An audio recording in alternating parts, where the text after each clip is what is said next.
우리 사도신경으로 신년 특별 새벽 기도회 두 번째 날을 주님께 드리겠습니다.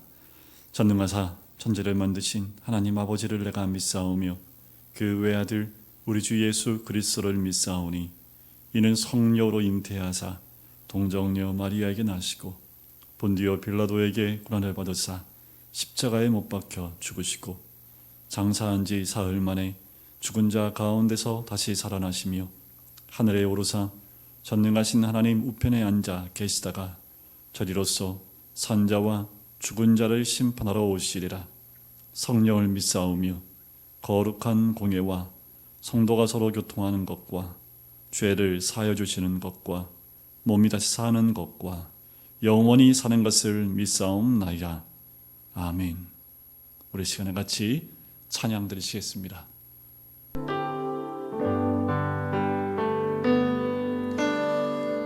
주님의 기쁨 되기 원하네. 내 마음을 새롭게 하소서. 새 부대가 되게 하여 주사 주님의 빛 비추게 하소서. 내가 원하는 한 가지 주님의 기쁨이 되는 것. 내가 원하는 한 가지 주님의 기쁨이 되는 것. 겸손히 내 마음을 드립니다. 겸손히 내 마음 드립니다. 나의 모든 것 받으소서. 나의 마음 깨끗게 씻어주사 주의 길로 행하게 하소서. 내가 원하는 한 가지 주님의 기쁨이 되는 것. 내가 원하는 한 가지 주님의 기쁨이 되는 것. 내가 원하는 한 가지 주님의 기쁨이 되는 것. 내가 원하는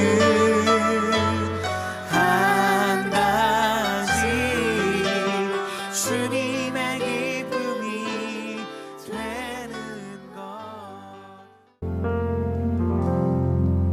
지극히 높은 주님의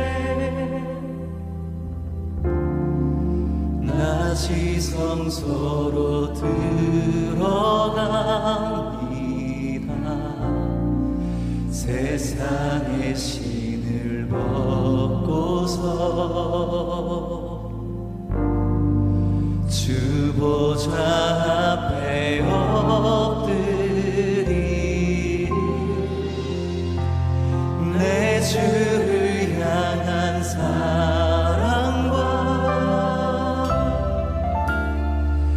그 신뢰가 사그러져 갈 때 하늘로부터 이곳에 장막이 덮이네. 우리 한 번 더 고백하시겠습니다. 지극히 높은 주님의 나지성소로 들어갑니다. 세상의 신을 벗고서 보좌 앞에 엎드리니 내 주를 향한 사랑과 그 신뢰가 사그러져 갈 때 하늘로부터 이곳에 장막이 덮이네. 이곳을 덮으소서.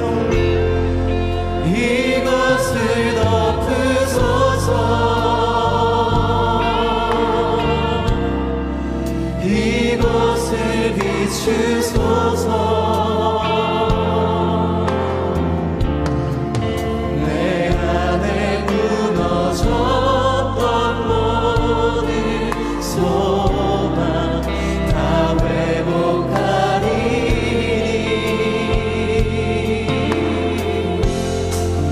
이곳을 지나소서. 이곳을 만지소서. 내 안에 죽어가는 모든 예배 다 살아나리라.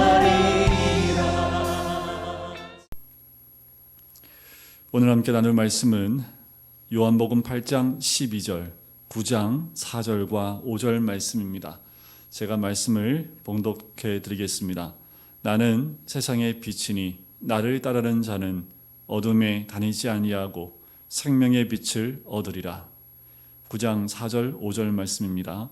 때가 아직 낮음에 나를 보내신 이의 일을 우리가 하여야 하리라. 밤이 오리니 그때는 아무도 일할 수 없느니라. 내가 세상에 있는 동안에는 세상의 빛이로라. 아멘. 여러분, 어제는 생명의 떡이신 예수 그리스도, 그분을 많이 묵상해 보셨습니까? 그 떡으로 충만할 때에 내 안에 예수 그리스도로 충만하며 그 안에 풍족함을 누릴 수 있을 줄 믿습니다. 우리는 주님과 함께 있을 때 줄이지도 목마르지도 않게 될 줄 믿습니다. 우리가 어둠 하면 참 두려움을 많이 느끼는 단어이기도 합니다. 옛날 프로에도 보면 사람을 아무것도 보이지 않는 그 암흑 같은 곳에 넣게 되면 나타나는 증상의 첫 번째가 앞이 안 보이기 때문에 팔을 자연스럽게 들게 됩니다. 보이는 것이 없기 때문에 앞에 무엇이 나타날까 봐 두려워하는 마음 때문에 작은 소리에도 민감하게 반응하는 것을 보게 돼요.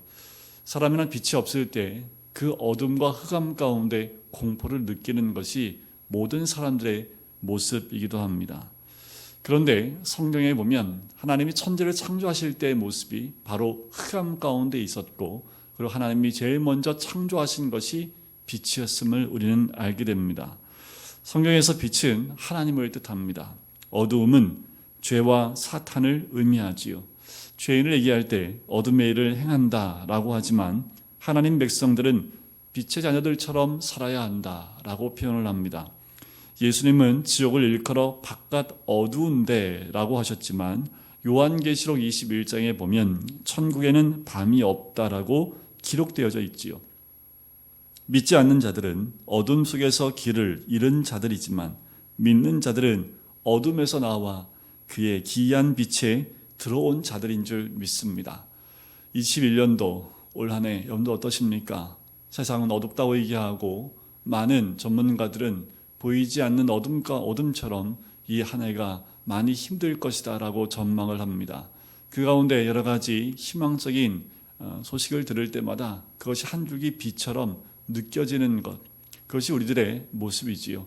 아무리 코로나가 이 땅 가운데 가득하다 할지라도 여러분, 코로나는 우리에게 두려움과 공포와 어둠의 대상이라면 우리가 늘 주님의 빛 가운데 있을 때에 그 어둠 가운데 두려워하지 않고 주님 앞에 나가게 될 줄 믿습니다.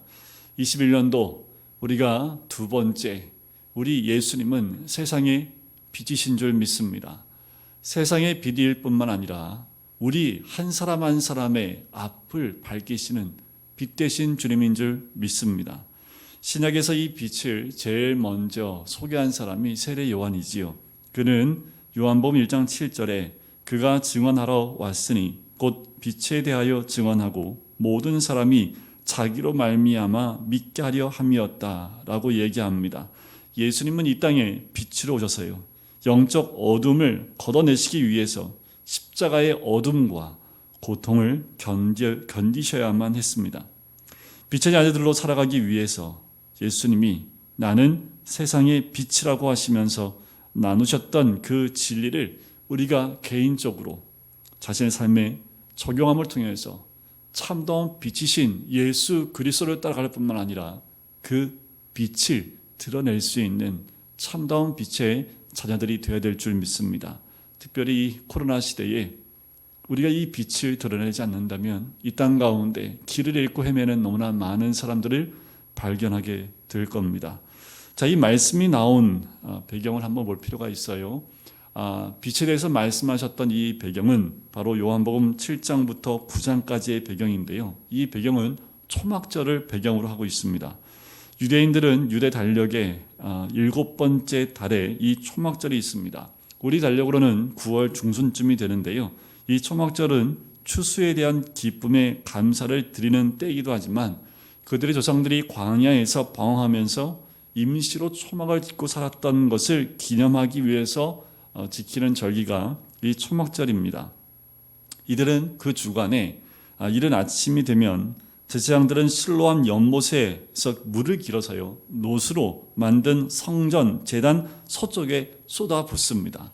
그 의미가 뭐냐 하면 조상들이 광야를 헤매고 있을 때 그 광야에서 하나님이 물을 주셨지요. 그것을 의미하는 것이 바로 실로암 연못에서 물을 길어다 붓는 겁니다. 자, 이 물을 쏟아붓던 마지막 날 예수님은 그 모든 광경을 보시면서 그들의 영적 갈증을 우리 주님이 아셨지요. 그래서 마지막 날 우리 주님이 7장 37절에 보면 누구든지 목마르거든 내게로 와서 마시라 라고 말씀을 합니다. 그들이 그런 의식을 행하고 있음에도 불구하고 그것이 무슨 의미인지 모르는 거지요. 하지만 예수님은 그 모든 의식의 의미가 무엇인지를 정확히 알았고 또 그 부분을 그들에게 소개해 준 겁니다. 그리고 그 주간 밤이 되면 성전의 여인의 뜰에서 4개의 큰 촛대가 세워지는데 그 촛대에 불을 밝힙니다. 그 불은 예루살렘 서쪽 끝에까지 저편 끝에서도 볼 수 있을 만한 큰 촛대입니다. 그 불은 이스라엘을 인도하셨던 하나님의 불기둥을 상징하지요. 낮에는 그 성막 위에 있었던 구름 기둥을 상징하기도 합니다. 제사장들이 초막절의 마지막 날에 불을 끄고 있을 때 어쩌면 예수님이 이렇게 외쳤을지도 몰라요. 나는 세상의 빛이니 나를 따르는 자는 어둠에 다니지 아니하고 생명의 빛을 얻으리라. 예수님은 이스라엘 백성들이 바로 그때 그 시점에서 영원한 축복을 받기를 원하셨던 거지요. 그것을 주실 수 있는 분은 예수님밖에 없습니다. 하나님이 바로 그날 생명의 생수와 생명의 빛을 그들에게 주려 하셨지만 그들은 과거에 집착하고 있습니다. 의식에 집착하고 있고요. 전통에만 집착하다 보니까 세상의 빛으로 오신 예수님을 발견하지 못하고 관심도 없었던 거지요. 여러분, 이 21년도에는 세상의 빛으로 오신 예수님을 더 깊이 만나셔야 됩니다.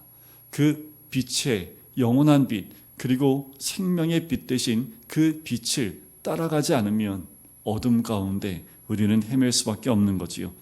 유대의 종교 지도자들은 하늘의 해는 볼 수 있었을지 모르겠습니다. 하지만 자신들을 구원하려고 하늘로부터 오신 그 하나님의 아들은 알아보지 못했던 거지요. 결국 그들은 예수님 말씀에 귀를 기울이지 못했고 결국 논쟁만 하다 예수님을 거부하게 됩니다. 불신과 불경건함의 어두움이 그들을 사로잡았던 거지요. 여러분들, 육신의 세계에서는 해가 세상의 빛이지요. 하지만 영적인 세계에서는 예수님만이 유일한 빛입니다. 오죽하면 마귀도 광명의 천사로 가장을 하겠습니까? 하지만 예수님만이 진정한 빛이 되십니다. 해가 이 땅에 충분한 빛을 공급하는 것처럼 예수님, 그분은 교회를 밝히기에 충분한 분이라는 거지요. 여러분들, 이 태양계를 보면 지구는 무엇을 중심으로 돌아가요? 태양을 중심으로 돌지요. 마찬가지로 예수님 중심으로 교회와 모든 믿는 자들은 돌아가야 된다라는 거예요. 예수님의 중심의 삶을 모셔야 되고 우리의 중심에 그 예수님을 모셔야 한다는 겁니다. 만일 해가 소멸되면 이 땅에 있는 모든 생명은 다 소멸될 것입니다. 마찬가지로 예수 그리스도의 생명의 빛이 우리 가운데 없다면 우리는 이 땅 가운데 살 수 없는 존재일 수밖에 없습니다. 하지만 그 생명의 빛은 그분을 믿으며 따르는 자들에게만 그 빛이 생명으로 작동하게 되는 거지요. 우리가 주님과 사귐이 있고 말씀을 묵상하며 그분의 명령에 순종하면 하나님이 예수 그리스도의 얼굴에 있는 하나님의 영광을 아는 빛을 우리 마음에 비춰주시는 줄 믿습니다. 우리는 예수님에 대해 더 많이 알 뿐만 아니라 더욱 그분을 닮아가게 되는 거지요.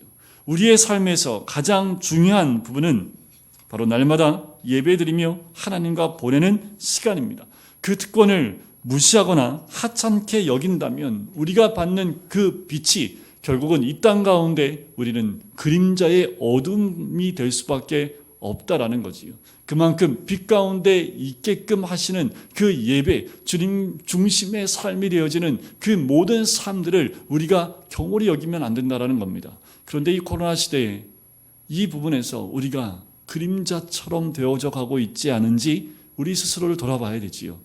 빛 가운데 거하는 삶을 선택하지 못하고 그것을 내려놓는다면 우리는 그림자와 같은 삶을 살 수밖에 없습니다. 이스라엘은 이방의 빛이 되라고 택함을 받았습니다. 이것은 하나님이 바울과 그의 교회에 주신 특권이기도 하지요.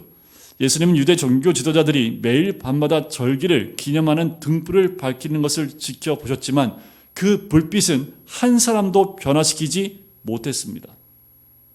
언제나 그랬듯 그들은 눈먼 상태에 있었다는 거지요. 여러분, 우리는 영적인 눈이 어두운 상태가 아닙니다. 이미 예수 그리스도의 생명의 빛을 받은 자들이기 때문에 우리는 다 그 빛 가운데 있는 하나님의 사람들인 줄 믿습니다. 하지만 그들보다 요한복음 9장에 가면 예수님은 눈먼 자, 그 눈먼 자 한 사람을 만나러 가시는 장면이 나오지요. 마치 이사야 42장 7절 말씀을 이루시는 것 같아요. 내가 눈먼 자들의 눈을 밝히며 갇힌 자를 감옥에서 이끌어내며 흑암에 앉은 자를 감방에서 나오게 하리라. 오늘날 우리가 사는 도시에 예수님이 걸어 다니신 것을 볼 수 없지만 그분의 백성들이 예수님을 대신해 빛을 전파하고 있는 것을 볼 수 있습니다. 바로 그것이 우리들이지요. 우리가 그 빛이 될 수 없지만 생명의 빛이 되신 예수 그리스도를 믿고 그분 중심의 삶을 살고 있다면 그 빛을 우리가 이 땅 가운데 드러내는 삶을 살 수밖에 없습니다. 이 세상은 환한 빛으로 가득해야 하지요. 각각의 예수 그리스도를 빛으로 섬기고 있고 중심으로 살고 있는 모든 자들의 빛이 이 땅을 밝혀야 되는데 오히려 세상은 점점 더 어두워지고 있는 것 같아요. 예수님은 자신을 따를 때 우리는 어둠이 아니라 빛 가운데로 걷게 될 것이며 주님의 빛이 우리에게 생명을 주실 것이라 약속을 했습니다. 더구나 우리는 이 어두운 세상 속에서 빛이 되어 다른 사람들도 진정한 빛을 찾도록 도와줘야 하는 거지요. 그래서 예수님이 우리에게 너희는 세상의 빛이라 라고 말씀을 합니다. 우리가 그 빛을 받아서 그 빛을 세상 가운데 드러내는 그 역할을 하는 거지요.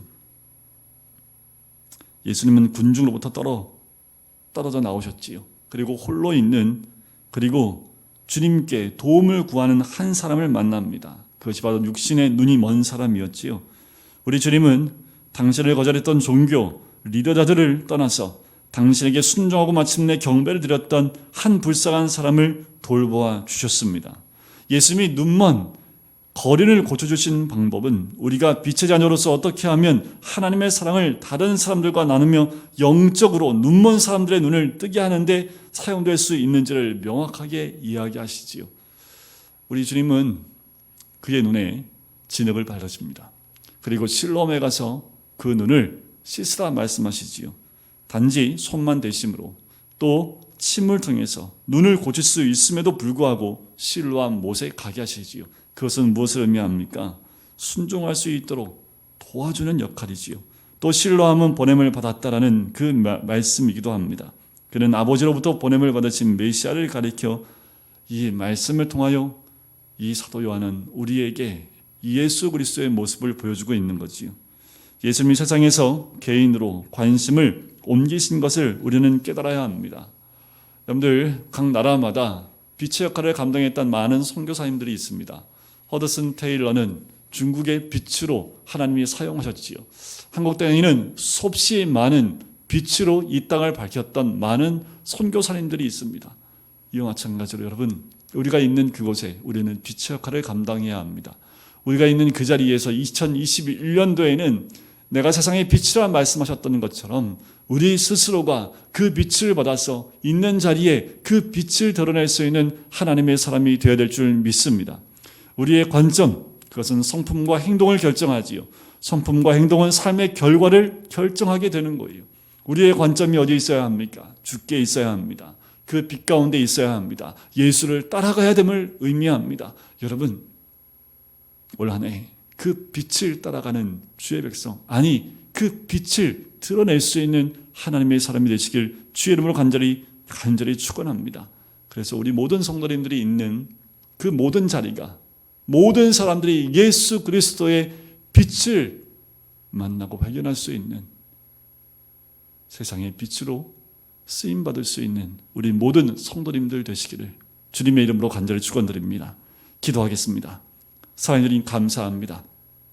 하나님, 세상의 빛으로 오신 그 주님을 우리가 믿음으로 만나게 해 주시고 어둠 가운데 빛 되신 주님을 바라볼 수 있게 해주심을 감사합니다.